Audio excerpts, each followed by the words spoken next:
It's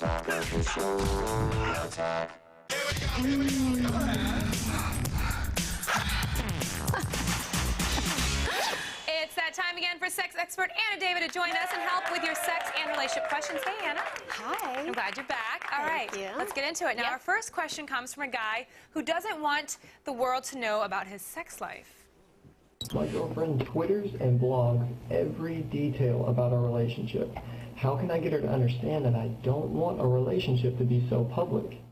Don't you think it's funny that the guy who's afraid that his sex life will be too public is on our show? Is on television asking about it. It's been ironic. I think it's, you know, with me it's kind of hard because I have a blog and I Twitter, and nothing really is sacred to me. I kind of put it all out there, so I'm not the right person to ask about that. But there are some places where you cross the line. Yeah, I mean, I'm the same way. And well, I have a very specific, I know exactly what I'm going to reveal and what I'm not going to reveal, and I feel like I'm good. I think you're good at this, too, of, like, pretending like you're revealing everything while really not revealing anything that's too sacred. Yeah, I think that, you know, sometimes I even surprise myself, and I'm like, ah, delete, delete, delete, delete, delete. I shouldn't have said that. But, yeah, your girlfriend, she should just know that. Well, I think, first of all, since she's probably not a mind reader, you tell her, first of all, that this makes you uncomfortable. I mean, girls, we naturally are oversharers, obviously. Yes. So, you know, if she hasn't been told, then you can't fault her. If you tell her and she still continues to do it, you know those friends that you're like, you know what, don't say this thing, and they continue. It's like an addiction. They can't stop.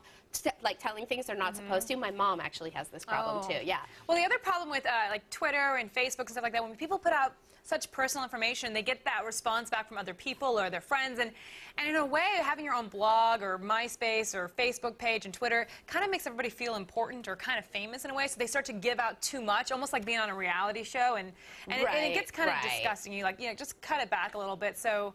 You know, I it think makes us all feel special, you know, basically. Like, oh, people care what I'm doing. Yeah. So, but who knows? She might not know. I mean, she might just be real excited about you, and she wants everyone to know. Yeah, but you should definitely, like you're about, tell her, and if she keeps doing it, then she's out of there. Yeah, she's got to be out. Break up with her over Twitter. Yeah, you should. You heard it from Anna first. Now, our next viewer seems to be looking for a new way to get freaky. Are there any new sexual fetishes that you ladies have heard of that either freak you out or turn you on? Well, the other day we have a segment called WTF on our show. There's sneezing fetishes and mucus fetishes. Have you ever heard of that? No, I've heard of really disgusting ones, like, you know, the vomiting fetish. The, kind of a deal. Oh yeah, that's vomiting out the other side though. There was real vomiting in that too. Oh, I didn't watch it. I got through the first part and I freaked out. Yeah. I was just hearing from Chris Gore about all kinds of fetishes, and I'm like, I want to talk about this on the show. Are you okay with that? Okay. I don't know. He was talking about fetish clubs that he wanted to take me to.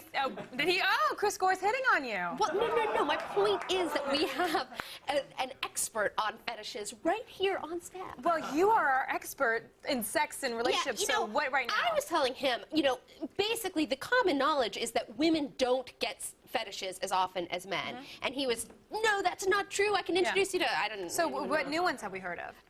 The most disgusting new one I've heard of is that vomiting one. Yeah. You know, the one they get off on getting and giving enemas. Really? I mean, you can, whatever it is, you know, you can have a fetish about it. Yeah. You know, Freud had this incredibly, like, sort of controversial theory that, you know, men have fetishes because they think that everybody is born with a thing down there, and it's so devastating when they see the first woman, their mother, and she doesn't have it, that whatever they see right before that, they're going to have a fetish about. Really? Yeah, let's trash Freud right now, because that doesn't even make sense. Yeah, well, you know, some of his theories, there are some holes in them. Do you have any fetishes? No, I'm not fetishistic.